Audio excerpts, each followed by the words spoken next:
Hello and welcome to 7 Days of Gaming, the biggest stories from the last week in the PC gaming world. I'm your host, Alex Pace, and this episode covers the week from the 9th to 16th of February 2017. We've got Steam Greenlight removed, E3 open to the public, paid mods to return, and an NBA Pro Gaming League. Steam's Greenlight system is set to be replaced by something called Steam Direct, doing away with community votes and instead requiring developers to submit paperwork and pay a small application fee. Valve say Greenlight was a useful stepping stone towards a more direct method of distribution, but was regularly criticized for being both a popularity contest and lacking in quality control, as well as exposing the need for improving the entire pipeline. It did, however, lead to over 100 games earning more than $1 million apiece. The new process will be similar to applying for a bank account, with a set of digital paperwork, personal or company verification, and tax documents being filled out. A fee will also be required, but the exact amount has not yet been agreed upon. Preliminary discussions reveal suggestions ranging from $100 to $5,000, with pros and cons for each end of the scale. Publisher Raw Fury say they will be willing to pay that fee for selected games if it does end up on the high side, only asking that the fee be refunded if the game makes enough revenue. Valve will be taking more feedback before coming to a final decision, and the move over is expected to be made later this year. E3 this year will be, for the first time, fully open to the public, with 15,000 tickets going on sale. The expo last year had a limited side event open to the public, but feedback has told them all the public really want to do is play the games, and the developers want that to happen. Tickets will cost $150 now, and later will go up to $250. The event will run from the 13th to the 15th of June. Another event with confirmed dates is PAX Australia, which will take place from the 27th to 29th of October in Melbourne. Tickets go on sale on the 14th of March and will cost $65 Australian for a single day and $165 for the full 3 days. Parent company Facebook is closing down 40% of its Oculus Rift demonstration stations in Best Buy stores across the US. Oculus say this is part of a wider seasonal change, and they will now focus on larger markets. Best Buy said there were some days when a store wouldn't give a single demo, and only a couple of headsets will be sold a week. Microsoft stores around the world will continue to offer opportunities to try the product out.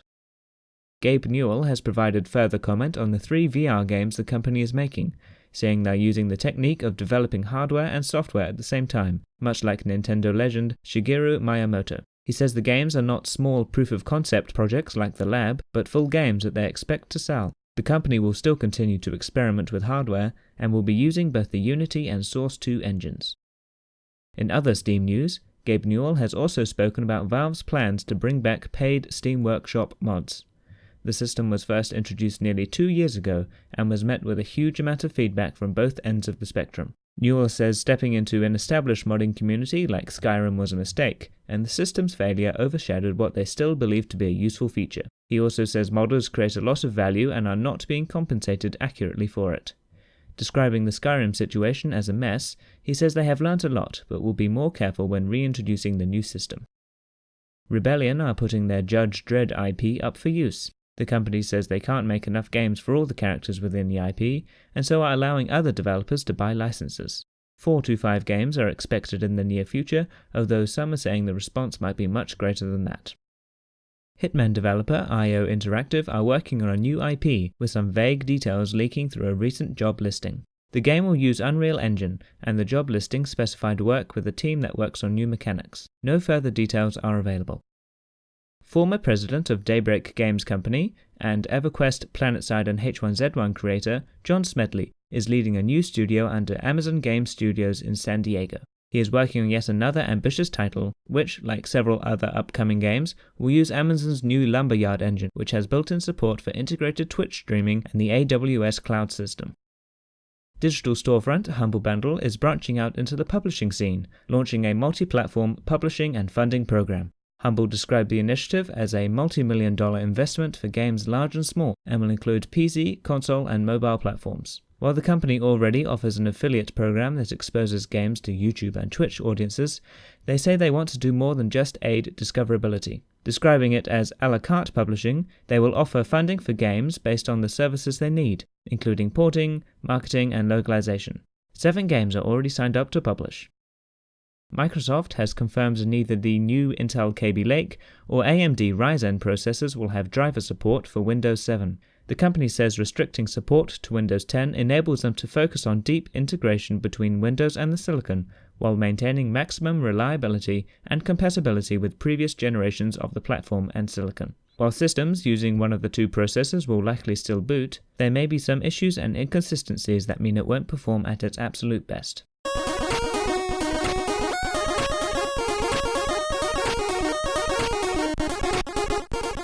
In game release and update news, Elder Scrolls Online has received housing in the new free Homestead DLC. In-rooms, apartments, houses, manors, and even an island full of property can all be decorated with over 2,000 different items. 39 different types of buildings are available, with the home types each having variant styles after the 10 playable characters in the game. Overwatch is getting some customization-oriented features, with a server browser, custom game making, and capture the flag becoming a permanent game mode. The server browser will show the custom games in your region and allow some basic filtering options. You can make your own custom games, tweaking specific things like ability cooldowns, giving certain extra characters health, and creating uneven teams. Blizzard say they might add new features over time. Faster Than Light developers Subset Games have announced Into the Breach, an isometric, turn-based pixel art tactical kaiju battler where you must defend the last remnants of humanity against giant monsters. The world will be grid-based and randomly generated, with music from the same composer as FTL.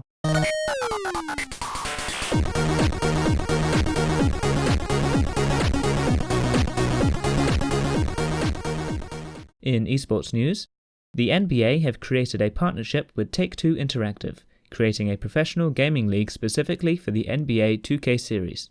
It will be the first officially organized eSports league run by a US pro sports league. It will also share similarities to the real NBA, with a regular season, a playoff, and a championship. Each NBA team has the option to create their own gaming team, with each player playing with a user-created avatar instead of a real athlete. The NBA 2K franchise has sold 68 million copies worldwide and is close to becoming 2K's best-selling sports game of all time. The series will debut next year. Team Liquid has qualified for the Dota 2 Asia Championships, winning the Europe qualifier 2-0 against Bears. Ninjas in Pyjamas made the decision this year to return to Dota 2 Pro Gaming, but ended up being eliminated in the group playoffs. UTA HODT are currently in the lead at the Heroes of the Storm Global Championships in the US, leading 240 points to Even in Death's 100. Another 5 weeks of games are still due. Russian player Pavel from Armour Team has beat British Green Sheep of Gosu Crew 20 points to 15 in the Hearthstone Europe Winter Championship playoffs. Pavel will advance to the International Winter Championships in the Bahamas with a $250,000 prize pool.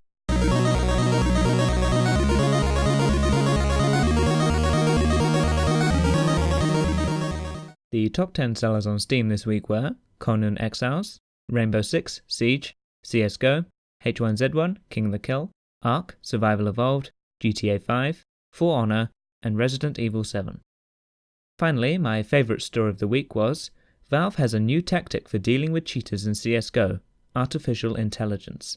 In a discussion on the subreddit for the game, one user asked a Valve employee why they don't create a detection system for each specific kind of cheat. The employee responded with details on a machine learning system that will be able to keep up with the ever-changing characteristics of cheat behavior.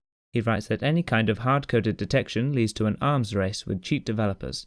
If they can find the edges of the definition you're using to detect the cheat, the problem comes back. Instead, you want to create a machine learning approach, training and continuously retraining, a classifier that can detect the differences between cheaters and players. However, this would also take a serious demand on hardware, and the data center required to do the work would have to be capable of powering thousands of CPU cores simultaneously. Valve has apparently made a start on this work, but it's unclear if this will actually ever be implemented.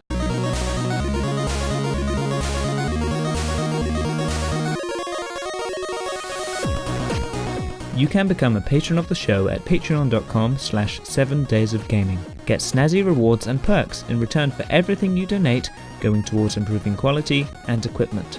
Whoever signs on before we reach $20 a month will enter into the Hall of Fame, where you can have 2 links of your choosing displayed on the website. Thanks a bunch for listening to the episode. You can check out the show at 7daysofgaming.com and sign up for email updates. You can also follow the show on Twitter at 7_D_G, leave a like on the Facebook page, and join the Steam group.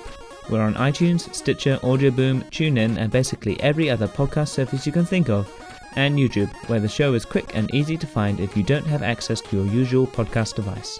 Any kind of feedback is welcome. Feel free to leave a review on iTunes and say what you think about the show. And thanks to you, my dear listener, the last episode brought in a landmark 400 plays, bringing the total to over 1,000. It's small, but it's still a milestone. Keep sharing us around to anyone you know who's part of the glorious PC Master Race. Thanks to Rocco W for the music, and see you next week.